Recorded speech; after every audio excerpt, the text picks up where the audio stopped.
90s that most of the prescribed burns that we do it back in the forest, and nobody knows. So we are able to motivate firefighters, managers, and some foresters that this is a good tool, that we can use it. But nobody knows that we are doing it, so nobody complains. Now we go into very open. You will see how open is this. The only thing is that it's in Spanish, so I will stop it and translate a little. Okay, I'm going to do it with no sound. This is a large fire that is just in order to put into context. But this is already the prescribed burn. The prescribed burn is within the area, and this is one of my students. He is the head of the firefighting operation in one province, and some of, like 10 of the ones that are here are in our program. And they are talking about what they are doing. They are explaining basic things for the general media, for the general public. And you see that they are burning a grassland area with some brasses that is next door to a road that you will see now. And the road is next door to a large town that has a oil refinery. So there is some marginal population that they burn around because they say there are too many animals around, things like that. And this complete issue to treat with these people, they are causing fires that we have to spend so much money to put them down, and also they could affect the oil refinery. So luckily in the last 4 years, these professionals, what they have done is to go ahead and do the burn themselves in order to prevent this wildland fire. And in doing that, so they have changed from doing the prescribed burns in the forest in a remote area nobody knows, and they do it as a tool for other issues in here, not to get better, not necessarily to get better grassland. It's not that the case. They do it in other places, but in here to meet some social value that is in a risk situation. This is another short video that we can see that you will see is from the late 90s, the beginning, and later we improve it. This is from the Fire Paradox project. The funny thing, the reason why I use this video all the time and some others that are like this is because we did this in 1998, and many of the students that are here working and doing the presentation with me are now in higher positions at the different administrations. So we are showing there how we work with this, and later on I'm going to pass this a little faster.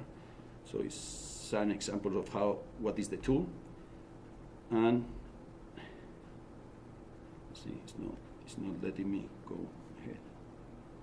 Okay, and later on that we have higher quality pictures that explain with the voice, explain the same things that we have done at the beginning of this 3-minute video or something.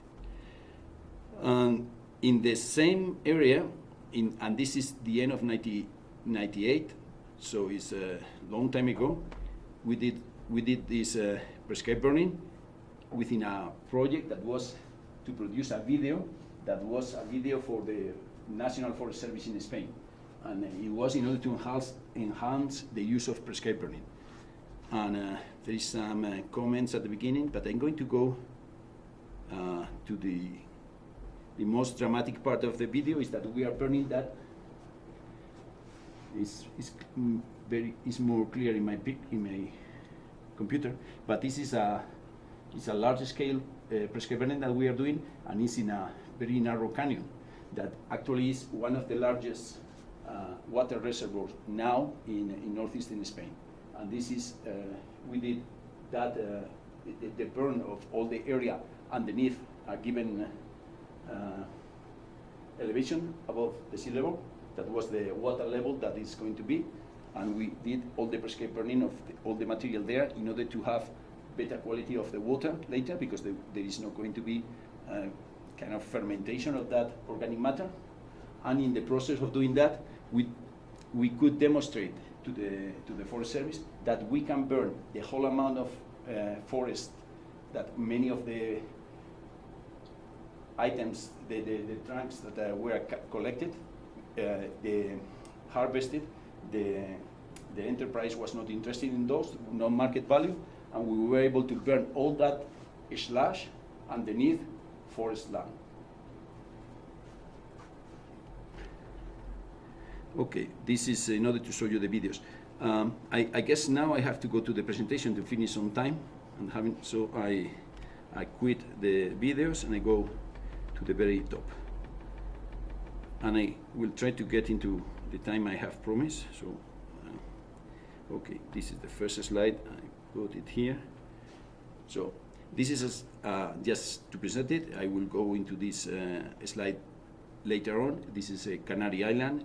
As Chad has mentioned, the Canary Island pine is a pine that grows to large size and is resistant to, because it has a strong bark like ponderosa pine, but also resprout. So it has everything. Why we do prescribed burning? We do prescribed burning to try to make forest stands more resistant or more resilient. And we have many fire scars, or maybe not as many as you have here, but we have. And then I'm going to show you an example. This is a prescribed burning done a couple years ago, 1 year ago. There's a mistake in here. The 2 is excessive numbers. And this is done by a firefighting service that is not connected with fire management, but they help the fireman. It's not connected with the forestry people. And this is in the north part of Spain, in Navarra, close to Pamplona, that's a famous place, Pamplona, bullfighting. And the way, this is like four pictures of the fire. And I wanted to point it out that they do perform the prescribed burns quite nicely, and they do this also next to houses to prevent the wildland fire situation and prevent houses to burn. But they do it with a lot of care. They have started here only 3 years ago or 4 years ago. And if you see the 4 pictures, they show you this is almost done, and you get the perspective. They want to protect this forest land and this forest land, and they have some agricultural land in here, so they burn some of the agricultural land, grassland areas. So in this case, they burn the grasslands to enhance the potential for harvesting, for grazing, but also to protect the forest. But as you see here, you see all the time that they are backing the fire down. In the regions that have just started, I have seen it, that is always the same thing. You explain it to them that you can burn in strip head fires and you can run faster. They don't trust strips because it's like head fire for a while. Okay, I explain it to them, I put some videos, but they don't trust me till they do it for a while. So it takes a long time when you are in this in this process of being too sure that what you do doesn't go anywhere. But it's fun. They do it and they train, and the main thing is that they train. So as long as they train and they get familiar of working together as different units, it's okay. And later on, they will do it better. This is in the Canary Archipelago, and they are way more advanced there, in part because they are foresters, and in part because, I have to say it, because all the managers are previous students of mine. And then they do this. I don't know if you see it. I see it. It's a lot of slash on the ground. Yes. They have removed small trees and all the branches. And so this mechanical work, it's a lot of work, so it's not the best way to do it with few resources, but it's very good for training, because they are going to show that they can burn with a lot of fuel without killing the trees. of course, I have to say it, the trees are canary pines, and they are very difficult to kill. You have to put too much energy, so it's easier. But what they do is that they put all the brush and the small trees that are having a surface fuel that is quite deep, and they put it down. And instead of letting it dry too much, they burn it when it has parts of the humidity. So even if there is the feeling that there is a lot of fuel and it's going to be explosive, it's not explosive. It can be managed. So when they do this, what they are showing to this guy, that is the senior forester in the island, and that not exposed to prescribed burning, they are showing to him that they can burn in conditions when they know that the fuel is not available. They tell him, all the fuel is in the ground, but it's not all available. And it's not all available because we just cut it recently. So we can do that also without cutting the brush, because we know that now it's not available because of phenology and stuff and the raining and things. So this guy has learned everything, and now is the person with more power to talk to the public and to talk to the media, and he's saying suppression is a failure. And he's the head of the department, and he speaks like that in the newspapers. So we have done a very good job here, I think. What usually go through, but I don't want to use a lot of time here, but I'm going to outline it, is that we have some objective, we have some method to do it, and a technology to do it.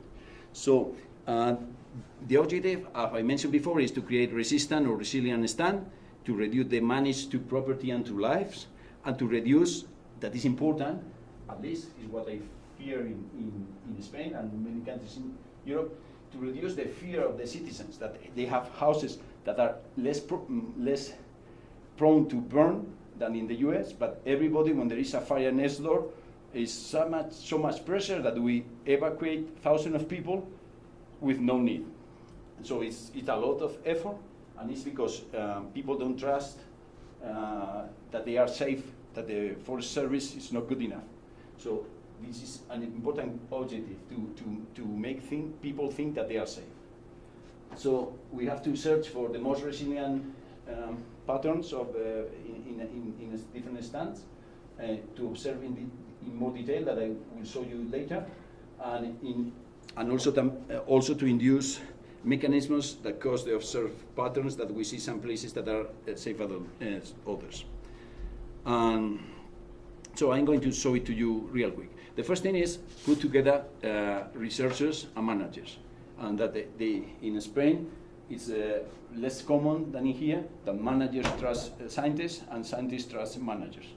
But in the Canary Island we have done it properly, and in some other areas too.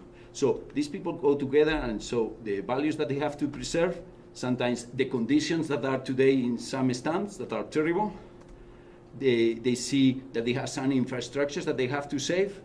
And for example, this one, there were many trees in this slope, and this is the slope that most likely will conduct fires because of agriculture beneath.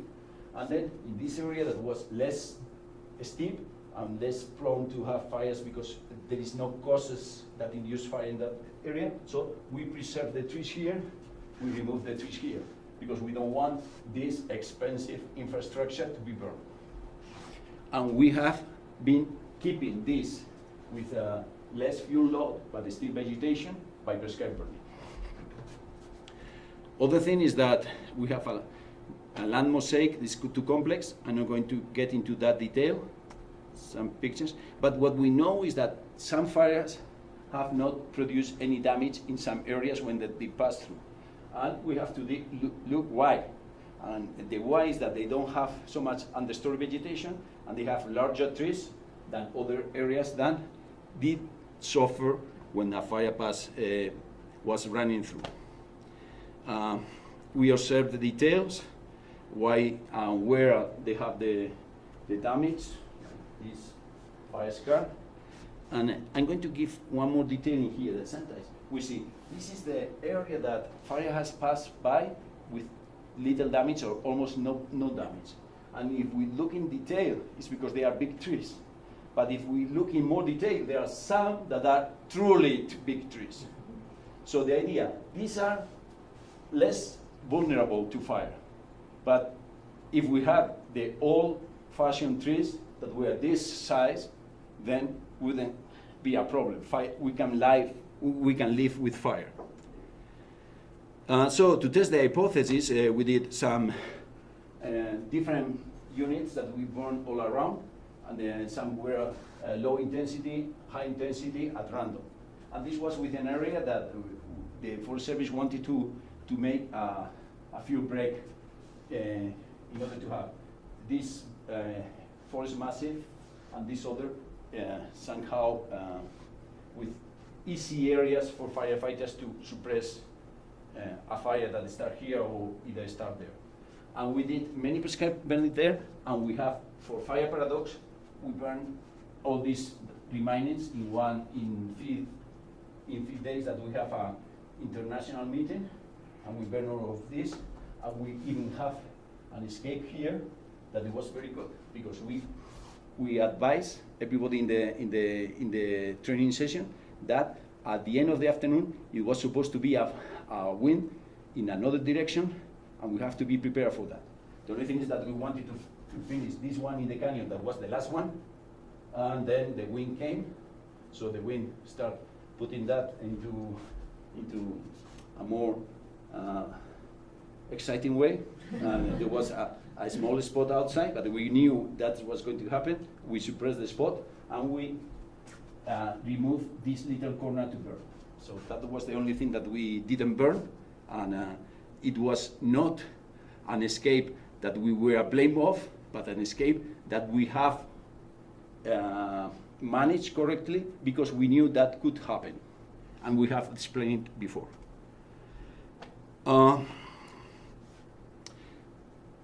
I'm going to skip this because I'm a bit late. Just as a curiosity, this species has such a sprouting facility that after a fire, many times when we do a prescribed fire, what we do is to do some thermal pruning so that the low branches are higher after the burn. And in here, if we don't explain it, they seem that we are kind of stupid because we get pruning sprouting everywhere. Those sprouting didn't last for a semester or half a year, and then they are, because the crown is alive, so this like look like we have done a disaster. We have more branches below, but it's transient situation. We did a fire scar analysis just to show you the work, and that we found that there used to be a fire every few years. So, and we did it in different islands. This is from a different island, and so this is not different from what it has found in many other places, that fire plays a role, and fire happen to be every few years, less than 10 in some areas. But what we find that is unique, not reported yet, 2 scars in the same year. And why this happened here? Because we took the samples? No. It's because in Canary Island, it's very rich soils with volcanic soils, and in some areas in the northern slopes, enough precipitation. So they can grow again, and they can get dry because the rainfall pattern is quite, it's not constant, so they can grow, dry, and could support another fire. This is the composite fire trend. I'm going to skip this one. We have seen this. So, well, what we do with this is this that has been taken from TNC. That is, we plan, we monitor, we execute the plan, we monitor what we do, and then we evaluate and we plan again. With all the areas that we have been burning, For example, what I was mentioned before, when there is a fire agency, not a forestry agency, most of the time they want to do it very, very secure, burning back in the fire only. Then when we do all this and they evaluate this, we put in contrast with what we do in other regions that they have more developed, then they adapt the plans. And the next plan is going to be allowing strip head fire and other things.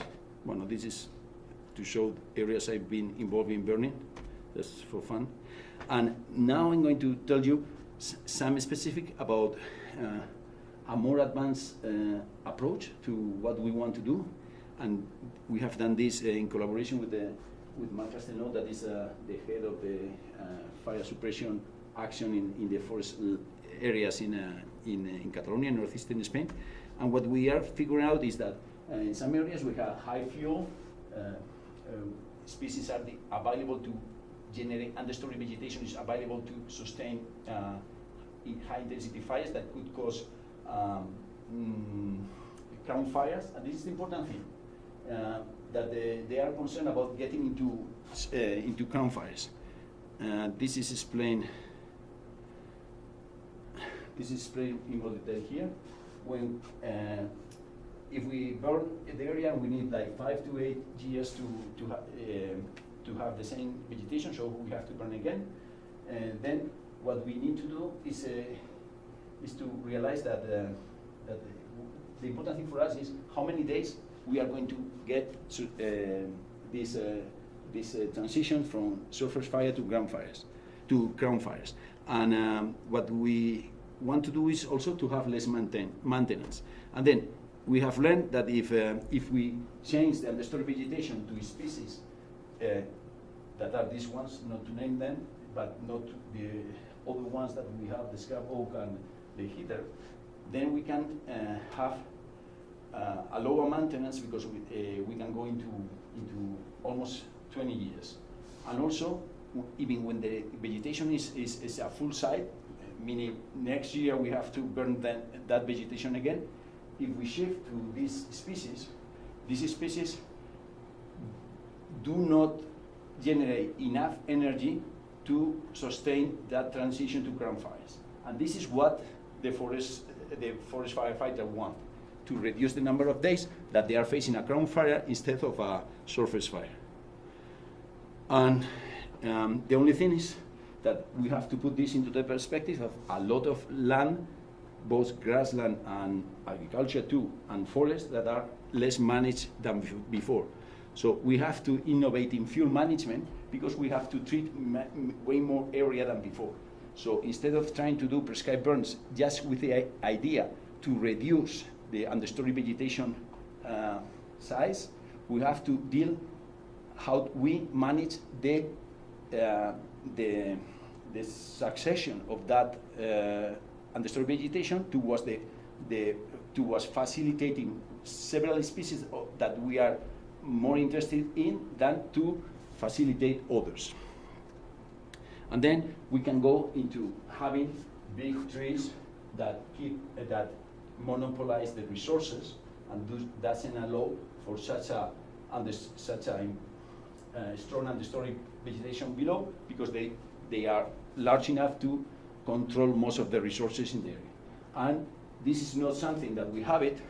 This is something by chance we have it in some areas, but we have to plan to have those over mature stands. And this is just the end. We have many types of fire. Not all fires are alike. And I play with this, putting different colors and different languages in here. And nothing else. Your questions are very welcome. I don't know if I have been too fast in order to accommodate the show.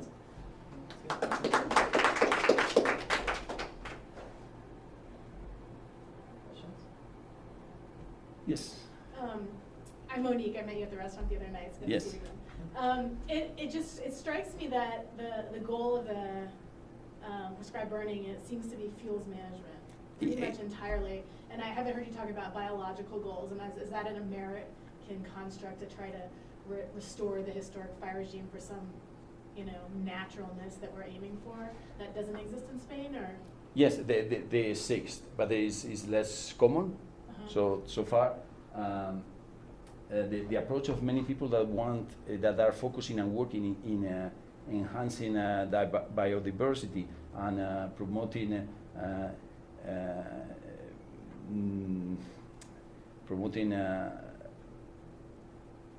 some kind of restoration of endangered ecosystems, vegetation types. Most of them, they still are quite concerned about fire being the most the worst situation ever. So, for example, in the early prescribed burns in Canary Island, one restriction was that we cannot burn in any place that there is an endangered species. And then, as we were starting, and there was such a huge amount of places, that was not a serious restriction, because we have to start. But what happened is that in one of the plots that was next to some valuable infrastructure, all those remote controls for the airport and cell phones and things like that. And after we burn, some species appear there, and the endangered species, because those endangered species are not, some of them, they are not studied enough, and they don't know what are the requirements. And it seems to be that they need thermal escarification. So it is coming, but nowadays the motor of change is mostly the concern about fuel damage, fire damage. So we have to do fuel management, and we have to train firefighters. And we have to protect some wildland urban interface areas. So these are the areas where we are doing more prescribed burning, because the need seems to be felt more urgent than in fire restoration, in restoration programs. That I think is very interesting and as urgent as the other. But it will come. Yeah. If you want to know additionally, there are still in different universities, subjects that are called restoration after fire, instead of be called restoration, and you can do it before fire. Restoration in many schools are still after. Yeah. And for me, if we can do it in green, it's better than do it in black. Yeah. So Domingo, what's your sense? I mean, so you were saying you guys started these prescribed burns in the 90s. What's your sense of how is public acceptance? Is it really going up a lot? Is it still a big problem, or? You find strong resistance yet in some forestry agencies, because so many years with not the smoky bear, we have the Fidel the rabbit, but not as a strong program, but strong enough. And so they have been banning prescribed burn fire use for locals, for rangers and agriculture. So they don't feel like changing. So there is a fairly amount of resistance in some areas within the Forest Service, and then there is resistance in population, especially in big cities. The only thing is that big cities people usually have more access to media, and they are more active. But in many of the regions, when we are doing this approach that I mentioned before, we burn back in the countryside, then the people that see that we are burning say, okay, and most of them say, this is what my grandfather used to do, and I know even better than you. So we have to keep these people not to ask for too many permits to burn, because sometimes they know that by living in the countryside, they know more than the technicians that are doing the prescribed burn. And I always try to explain that nowadays the constraints are much larger than when their grandfathers used to do the burns, because we have legislation that force us to do this in this condition and this condition. There are many more values and assets and different interest groups, but in 60 years ago, it was the ranger and the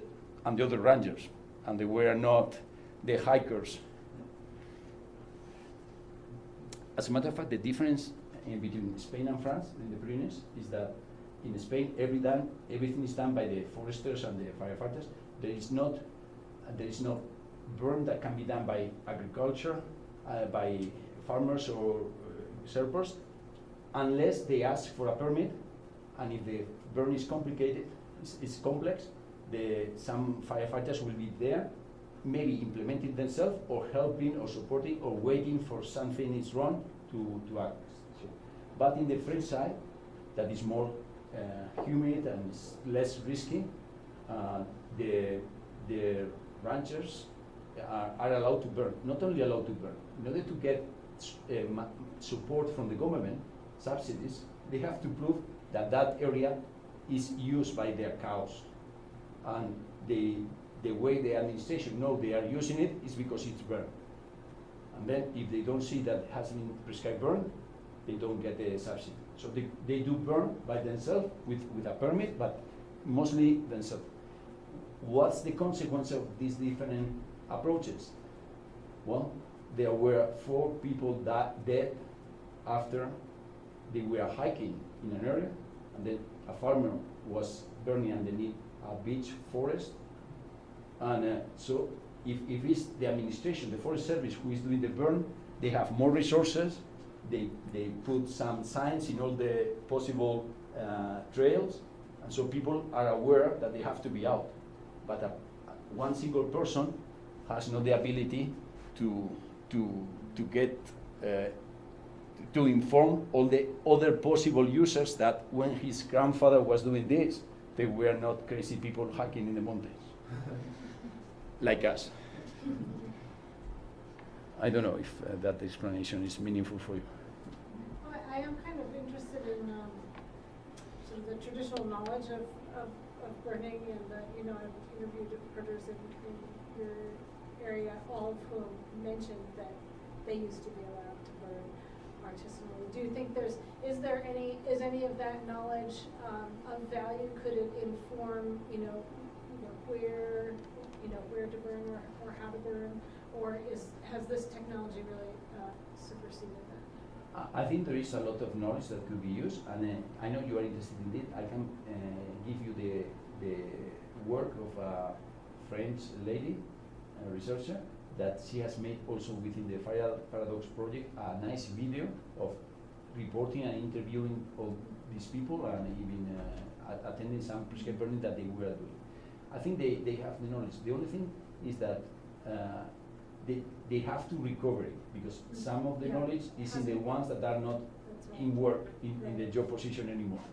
And sometimes there is these shortcuts that everybody, all of us sometimes do. So if my grandfather used to burn, he knew how to do it, so I know it. But have you talked to your grandfather? Yeah, I mean, it's the kind of thing that that knowledge only, it's not sort of like facts that you can record. It's the practice of doing it, and if it hasn't been done in a generation or two, then that essentially you don't really have that knowledge. You may know something about it, but you don't have this knowledge that comes from practice. I think another really interesting thing that relates to Monique's comment is that's a contrast to this country is we have still kind of a dominant paradigm, I think, of returning natural processes and structures to the landscape. And, this region, all of Spain, really, I'm most familiar with the Pyrenees, that question of, what is natural is a very different one, because people have occupied and used and manipulated that landscape for thousands and thousands of years. Of course, Native Americans did that here as well, but probably not to the extent and intensity. So one of the things that struck me with your presentation is burning for these different purposes, and very much I would almost, what struck me is it's almost like a designer, very specific. Let's burn to encourage these particular species. I was curious about whether those were native or non-native species. All native. Or to achieve certain, patterns on the landscape. very much to meet this blend of different social values. Certainly the safety is a big one, and the fuel reduction, but also for forage, for particular species. And so it's sort of, to me, it's a new and maybe more deliberate and conscious approach to that, but it's a continuity of this tradition of really manipulating the landscape. And I don't mean that in a negative sense. I mean that this is a landscape in which people have lived together with these processes and these species over a very long period of time. And some of those species that we would consider, sort of icons of wild ecosystems, like the brown bear, continue to inhabit those areas despite this very intense management. I guess that wasn't a question. No. I was just struck by how you talked about these different projects, and it was very much, Oriented. well, very deliberate, very designed why and how things are. It's more done. process-based restoration rather than structural-based restoration, which is what we largely practice. Like in Colorado, we think about if we restore structure, we get good things out of it, right? I mean, when I was in France, it was the same way too. It was very like, no, we want this, right? We want this process. Yeah. There is another issue of scale here, because all these treatments are in order to meet a purpose of that area that you treat, and most of the time is in order to avoid the fire passing from one side to another. So it's kind of localized. It's not to be implemented to a very large scale. In order to be implemented to a larger scale, what I am working with some other people is that we have to go into and we are very explicit, and some people get really mad, because we say that we have to allow some fires to do whatever they want. Because if we don't do that, instead of thinking that we are the managers of the forest and grassland, we are just tourists that we are paid for manage those areas, and they are going to be transformed by wildfires in the worst condition. So if we want to manage that, in order not to have too intense wildland fires, we have to allow, when there is a fire, regardless the cause of the fire, that could be another issue for the police. But we have that we are in a mild kind of weather, or not too bad meteorology, so we allow maybe not the whole fire perimeter, but all that thing that goes to the west. Who cares? It's better that it burns in this condition that later on this very summer or next summer in the worst condition ever.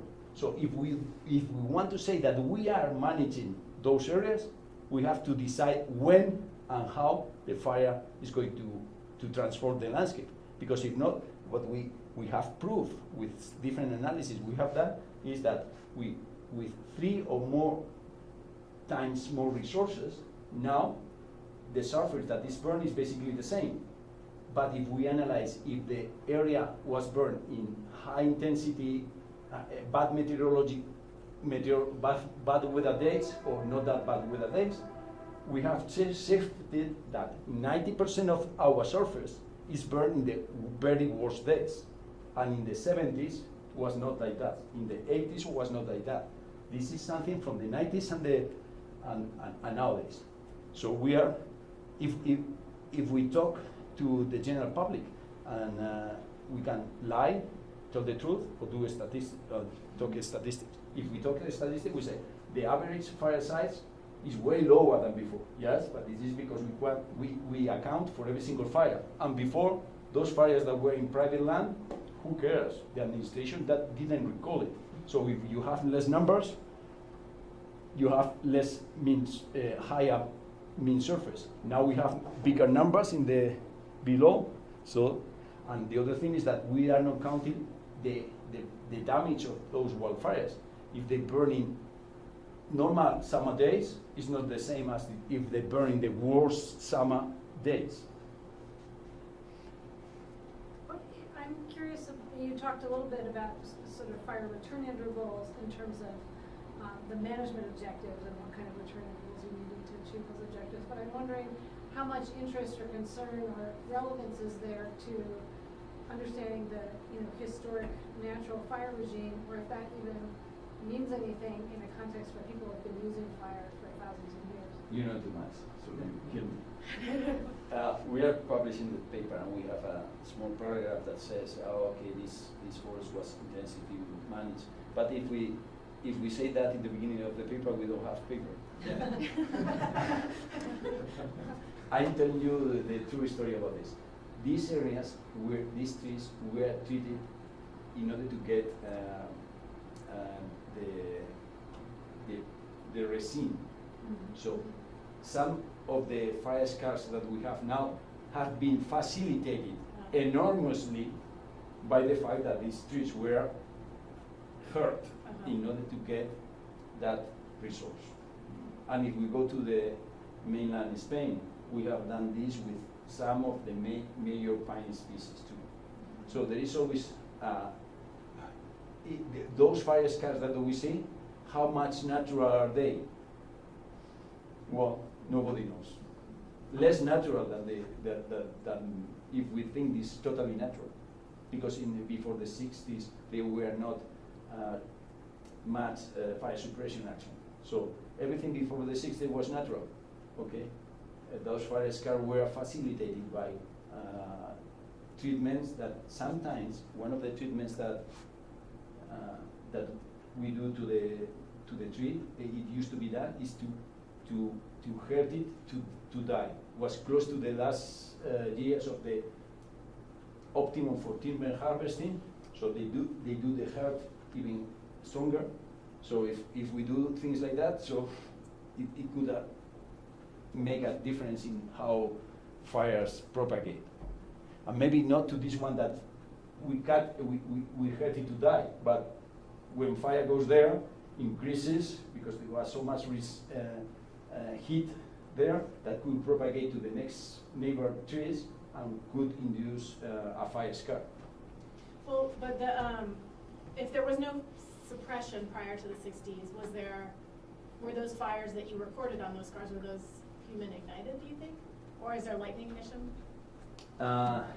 In the Canary Islands, there is not that much of lightning emission, but the thing is that with those slopes, we have found that one lightning emission in 2008, when we were in fire paradox problem, we have the resources to send one person there to investigate that lighting. And that lighting, with heavy suppression effort, lasted 3 days and covered a fairly large amount. Our analysis allow us to say that single lighting strike could have burned 2/3 of the island. Okay. So one ignition could cover most of the island. Yes. What about for fire sites? Have people done like in the Pyrenees? Have people done like lake core sediments and stuff like that as well? And do you see it pretty consistent going back thousands of years, or have those studies not been done very much? Sorry, say again. The lake core sediments, you pull sediment from the lake. Charcoal, charcoal, lakes. yeah. Okay. There are serious analysis about these issues, but I don't know if they have shown very large wildland fires. I don't know. Okay. Yeah. But I'm not aware. I have read some of them, but I cannot recall. But the thing is that most likely it has been so many fuel management by surfers that maybe it cannot be large fires because they were many fires. Yeah. Actually, it is said that it is said, and it can be easily proved that when we had overgrazing for many decades or centuries, because of the important thing was survival, that doesn't provide for no need to use fire, because even those surfers that need that for survival know a lot. They were not and they were very smart, they were not smart enough to tell their cows or their sheep to eat everything, like your mother. You don't have to leave anything in your plate. No? So there was always more junipers after several decades grazing there, and then the only resource, the only solution for that is to burn those juniper, because maybe there was not enough grass or other species that were interested for the animals, but the shepherds were not enough smart to tell those to eat the juniper. So even overgrazing being a fact, you still need fire. And when there was no regulation, shepherds have to use it. And adding another comment to the complexity of analyzing if this is natural fuel structure, in Canary Island, there was this law that all the pines belong to the government, to the crown, to the kingdom, whatever you have to say it in those years. But then the population, the campesinos, the ranchers there, all the people living there need some wood for their purpose. So, as the law says that the tree belongs, but not the branches, they were able to climb the tree and prune it almost to the top. So, when you talk about fuel management, you don't expect that fuel management, but with that fuel management, that pruning that high, the dynamics of and effects of wildland fires were different from natural patterns.